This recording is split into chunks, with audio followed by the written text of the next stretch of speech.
Chers amis, bonsoir, salut les gaillards, salut les gaillardes. Victoire, mais alors au bout d'un match super laborieux. Il y a du travail, on a gagné, je suis très content, c'est pas ça. On peut être content, on a gagné, bravo les gars, merci pour cette victoire.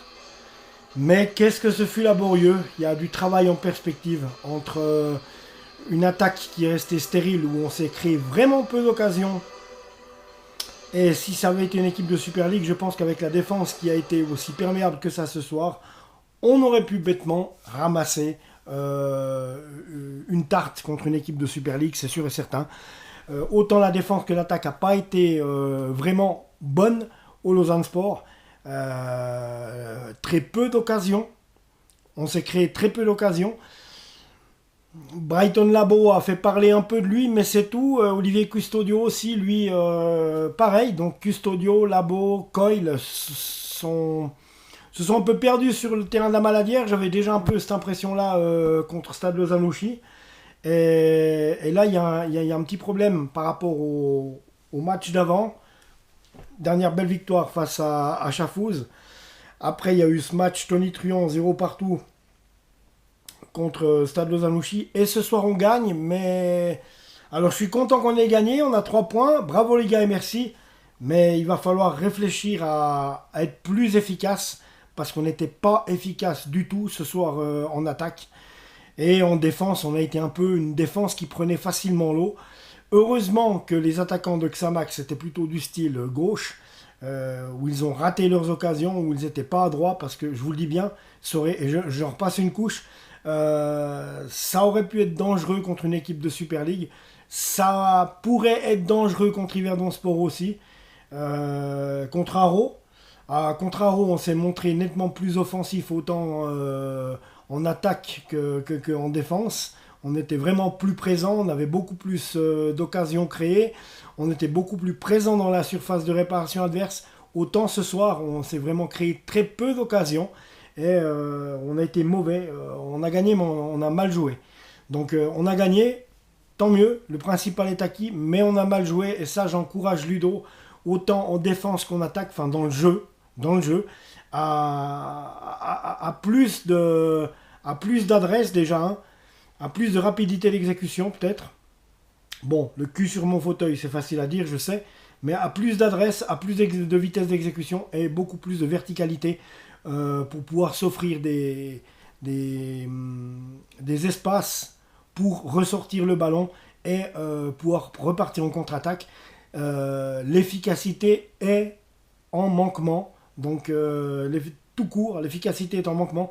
Il manque justement ce jus qu'on avait au départ, comme contre Chafouz, contre Haro, où on part de la défense et ça, c'est un jeu vertical. Et on se crée des espaces où nos latéraux peuvent monter et centrer. Et ça recommence. Décidément, cette Challenge League, j'en suis, mais je suis allergique à la Challenge League. Donc voilà les gars, et allergique ce soir au jeu que vous avez prodigué, parce que c'était pas génial.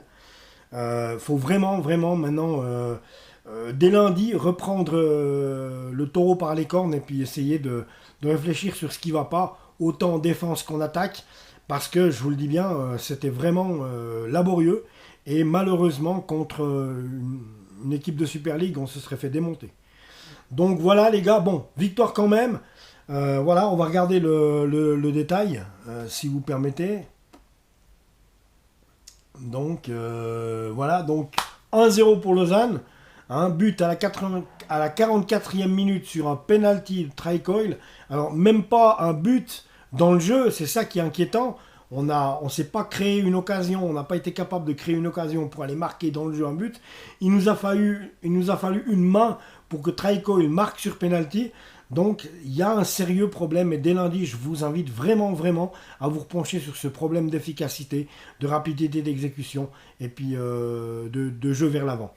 Donc Ludo vous dira les choses mieux que moi, c'est clair et net. Voilà. Mais de mon point de vue, de ma fenêtre, et je pense que tous les supporters lausannois seront d'accord avec moi. Mais enfin voilà, on vous en veut pas, c'est pas ça. Je suis un peu inquiet pour la suite. J'espère pas que c'est le début d'une descente parce qu'on est quand même, les favoris. On nous présente comme les favoris de cette Challenge League et je pense qu'en tant que favori, il aurait été plus d'usage si on avait usé de jeux efficaces et qu'on aurait gagné 3-0 ou 4-0. Voilà, ben, en tout cas, ou 4-1 ou 3-1, comme ont joué les Neuchâtelois ce soir, même voire 3-2. Parce que quelque part, les Neuchâtelois méritaient aussi. Parce que, alors eux, ils se sont créés beaucoup d'occasions en deuxième mi-temps. Ils auraient même mérité l'égalisation, peut-être même voire de gagner. C'est ça, sans vouloir dire, parce que c'est vrai que les pauvres, ils restent taqués, mais ils ont vraiment produit du jeu ce soir. Et très honnêtement, ils ont mal été payés. Et nous, oh mon Dieu, nous, on a, pour une fois, on a du bol. Donc, voilà. Alors, les compositions, je disais, bon, un match arbitré au Stade de la Maladière par M. Sven Wolfensberger, devant 4715 spectateurs. Donc, la composition de l'équipe de Neuchâtel Xamax, Théo Guivarch, qui n'a rien à voir avec Stéphane Guivarch, l'international français, qui a gagné la Coupe du Monde en 98. Théo Guivarch, gardien de but de Xamax. Donc, en défense, on avait Luis Pedro Cavanda qui a cédé sa place, Johan Epito, Liridon Berisha, le capitaine, qui souffrait, qui rentrait d'une pubalgie, il revenait d'une pubalgie, et là il a commencé à ressentir de nouveau des douleurs à la hauteur de la cuisse, en espérant pour lui que ce ne soit pas une rechute. Donc voilà, et Liridon Berisha a dû céder sa place, lui à la 54e minute, au même moment. Ouais, voilà. Il a dû céder sa place. Donc Mirza Mujicic, lui, a joué également, a pris un carton jaune. Kinan Fatkic, milieu de terrain. Alexandre Pache, milieu de terrain, qu'on connaît très bien à Lausanne. J'avais peur de lui tout le long du match. Fabio Saiz, qui lui touche le ballon de la main, malheureusement. Enfin, pour eux, hein, malheureusement, mais heureusement pour nous, sinon sans quoi, je ne sais pas ce qui se serait passé. On serait rentré avec un point de la Maladière, ou peut-être même pire. Iser Aliou, les deux ont cédé leur place, hein, donc à un moment donné, Saiz et Aliou. Henri Quad, comme attaquant, et également l'inusable Raphaël Nuzzolo. Donc voilà, remplaçant le gardien de but Benjamin Roth, Mathieu Gonçalves, Max Veloso, qui n'a pas joué, Soumaïla Bakayoko, qui est entré en jeu, Mats Heinrich, qui est rentré aussi en jeu, Ayoub Wavza, qui lui aussi est rentré en jeu, Boura Khalili, qui est rentré en jeu, et Adam Ouattara, qui est rentré en jeu. Andrea Binotto, l'entraîneur de Xamax, s'est fait expulser à un moment donné, il a râlé, je ne sais pas ce qui s'est trop passé. Voilà, les Lost Boys, il paraît qu'ils ont utilisé des sifflets, ils se sont fait engueuler par le speaker du stade. Enfin voilà, ça c'est plutôt des choses à éviter parce que s'ils arrêtent le match à cause de ça, il peut y avoir des répercussions très graves. Et puis là, ça pourrait vraiment fâcher à tout le monde. Donc autant le staff lausannois, ça pourrait les fâcher s'ils ramassaient de nouveau des sanctions là contre. Si on se rappelle des pétards lancés contre Lucerne, et là, il y avait eu un match de suspension pour le COP Sud, qui n'avait pas pu intégrer sa tribune, et là, s'il y avait encore un problème, ça pourrait être plus lourd. Donc les gars, faites gaffe avec ça. Voilà, autrement, bravo, belle ambiance. On vous entendait bien, super. Donc voilà, alors pour en revenir maintenant, je vais revenir voilà, aux compositions d'équipe. Hein. Je vous ai tout dit en ce qui concerne Neuchâtel Xamax. Voilà. Alors, Lausanne Sport. Alors, on avait dans les buts Thomas Castella, Berkay Dabanli qui a quand même beaucoup couru, Aneluzic un peu plus un peu plus discret, mais quand même qui était là. Archie Brown, donc les trois, il faudrait vraiment qu'ils s'encouragent à être beaucoup moins perméables que ça, parce que ce soir, c'était pas ça qui était ça. Surtout, je m'attendais à mieux de la part de Aneluzic. Justement, Archie Brown et Berkay Dabanli, voilà, j'aurais aimé mieux de leur part. Donc c'est quand même, c'est toute l'équipe qui est un peu assimilée à un flop. malheureusement. Olivier Custodio en milieu de terrain, avec Nassim Zoukit, qui est sorti, bon, Alvin Sanchez, Dominique Schwitzer aussi, tout le monde a été invisible un peu, et c'est clair, toute l'équipe a passé un peu à côté, si j'ose dire. Il n'y a pas eu beaucoup d'occasions, je me répète. C'est pas pour vous embêter que je dis ça, au contraire, on vous aime tout plein les joueurs, mais voilà, il y a des fois, on passe à côté, ça peut arriver, et puis aujourd'hui c'était ça. Et on a quand même qu'une chance, c'est qu'en face, il n'y avait pas des fins limiers parce qu'on aurait perdu le match. Donc en attaque, on avait Godwin Koyalipou, où là aussi je m'attendais à quelque chose de mieux, et Brighton Labo. Donc Brighton Labo qui nous a bien habitués à un moment donné, et qui là, les deux, je dois dire, sont restés plutôt muets. L'attaque aussi, là c'est un flop. Donc parce que muet. Alors, les remplaçants, il y avait Raphaël Spiegel, Maika Okuka qui est rentré, Michael Nanizayamo qui est rentré, Gianluca Gaudino qui est rentré, Karim So n'a pas joué, Tristan Diaz n'a pas joué, Diogo Carrasco n'a pas joué, et Florian Isenay, lui, n'a pas joué. Ludovic Magnin non plus. Donc, et Try Coyle, lui, oui, forcément, il est rentré en cours de jeu. Non, il n'est pas rentré en cours de jeu. Il a fait la passe d'Es. Non, pas une passe d'Es, puisque... Mais je dis quoi? Oh! Alors, mais non, mais je vous jure. Oui, il est rentré. Oui, Try-Coyle est rentré à la 40e minute, parce qu'il y a eu un pépin. Et il a remplacé Koyalipou, qui s'est un peu blessé. Try-Coyle est rentré à la 40e minute, et c'est à la 44e minute qu'il y a eu un penalty. Après, on l'a pas revu. Voilà. Donc, également, les amis, alors je vais quand même vous dire les choses. À la 25e minute, Giger prend un carton jaune, Archie Brown aussi.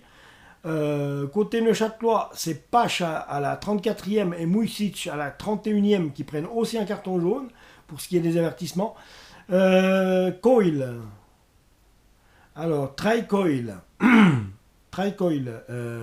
Est rentré à la 40e minute, je viens de vous le dire, pour Koyalipou qui s'est un peu blessé. Penalty de Coyle et c'est le 1-0. À la 45e minute, plus 4 minutes, donc dans les arrêts de jeu de la première mi-temps, c'est Schwitzer qui prend un jaune. Fatkic limite aussi à la même, puisque c'est les deux qui se sont engueulés. On va dire, il y a eu une échauffourée un peu entre les deux. Ensuite, on a Bakayoko qui est rentré, côté Xamax, qui est rentré à la 46e minute. Il y a eu un double changement. Bakayoko a remplacé Saiz et Ouattara a remplacé Pedro Cavanda. 54e minute, c'est côté lausannois qui a eu des changements. Claudio Gaudino à la 54e minute est rentré et c'est Nassim Zoukit qui est sorti. 54e minute, Michael Ange Nanizayamo est rentré. Archie Brown est sorti sans faire mieux. Donc tous ceux qui sont rentrés, ils n'ont pas fait mieux. Alili, à la 62e minute, côté Xamax, est rentré pour faire place, pour remplacer Aliou. Wavza est rentré pour remplacer Quad. Heimrich, également à la 76e minute, a remplacé Berisha qui se plaignait justement. Et comme j'ai dit, il était rentré de blessure d'une pubalgie, donc c'est pas évident. Et côté lausannois, à la 91e minute, c'est Okuka qui est rentré à la place d'Alvin Sanchez, sans être beaucoup plus efficace, mais bon, là, 90e minute, il te reste quoi, 2-3 minutes à jouer, tu peux pas te mettre en place, tu peux pas rentrer dedans, tu peux rien faire. Donc voilà les amis, donc de ce côté-là, on le sait. Maintenant, au côté des statistiques, les buts, bon, il y en a eu 1-0, les tirs, il y a eu 12 tirs pour Neuchâtel Xamax, les amis, et 6 tirs seulement pour les Lausannois. Méditez bien ce que je vous dis. Des buts, bon ben voilà, on le sait. Des tirs arrêtés, il y en a eu 3 d'arrêtés par Neuchâtel Xamax et il y en a eu 1 d'arrêté pour Thomas Castella. Des poteaux des lattes, il n'y en a pas eu. Des tirs non cadrés, il y en a eu 2 pour Xamax, 1 pour Lausanne. Des tirs bloqués par le gardien de but, donc 3 arrêts de Castella bloqués, 6 arrêts quand même du gardien Guy Varche de Xamax, il en a bloqué 6. Au moins on a été un petit peu, je dirais, voilà, peut-être ces 6 petites occasions. On a été un petit peu dangereux, mais vraiment, c'est pas créé beaucoup d'occasions, que par 6, en tout cas, voilà, s'il a dû faire 6 arrêts, c'est qu'il y a eu 6 tirs. Donc, sur les 12, Donc on en a cadré 12. Si je me réfère à ça, on en a cadré 12 sur 6 sur 12. Des tirs manqués, il y en a eu un pour Xamax et il n'y en a pas eu un seul pour Lausanne. Possession de balle, 51% pour Lausanne, 49% pour Xamax. C'était très proche. Vous voyez qu'on n'a pas dominé ce match. Vraiment, vraiment de la tête et des épaules. Des corners, il y en a eu 4 pour Lausanne et 2 pour Neuchâtel Xamax. Quand je dis qu'il faut vraiment travailler les corners aussi, parce que des corners, c'est des occasions potentielles de but et je sais qu'elles vont très vite, mais il faudrait vraiment les travailler afin de trouver un automatisme. Parce que c'est là où, si tu es très bon au corner, c'est là où tu peux faire sur les balles arrêtées comme celle-là, la différence. Donc c'est pour ça que les coups francs, les corners ont leur importance, surtout à l'entraînement, au travail. Donc voilà quoi. Penalty tiré, 1-0, c'est le 1-0, 44e minute, Tricoil. Faute, il y en a eu 21 de commises par les Lausannois, 19 de commises par les Neuchâtelois, un match très rugueux. Carton jaune, 5 pour les Neuchâtelois, 3 pour les Lausannois. Il n'y a pas eu de rouge, si, Andrea Binotto qui s'est fait sortir, mais autrement pas dans le jeu. Donc voilà, les amis. Je pense que là je vous ai tout dit. Voilà, voilà. Alors on va encore regarder les choses. Donc on peut s'estimer heureux ce soir. On a vraiment du bol de rentrer à la Tuilière avec 3 points. Parce que je vous le dis, je suis pas sûr qu'on les méritait ce soir. Donc voilà. Mais bref, je ne vais pas faire la fine bouche. On a gagné, mais c'est vraiment, il faut vous poser les questions. Parce qu'on a gagné, mais on a mal joué. Et il y a vraiment du boulot. Il y a vraiment du boulot. Et il faudra aller faire des gammes la semaine prochaine en Coupe de Suisse à 15h à Gland. Donc voilà, on ne peut pas trop se mesurer à ça, mais là, il faut vraiment être largement au-dessus si on veut montrer qu'on est le entre guillemets, favori de Challenge League. Donc voilà. Voilà. Puis ensuite, je pense qu'il y aura 2 semaines où les Lausannois vont pouvoir un peu souffler. Non, c'est pas déjà dimanche. Non, c'est pas le match face à Gland. Ils mélangent tout ce truc. Donc non, messieurs, non, mesdames. Si. Le match de la semaine prochaine, c'est Gland à 15h le dimanche. Et le 28, on reçoit le FC Vaduz à la Tuilière. Et là, il faudra faire des points. Sincèrement, là, il faudra faire des points et retrouver notre jeu, ce que j'espère. Donc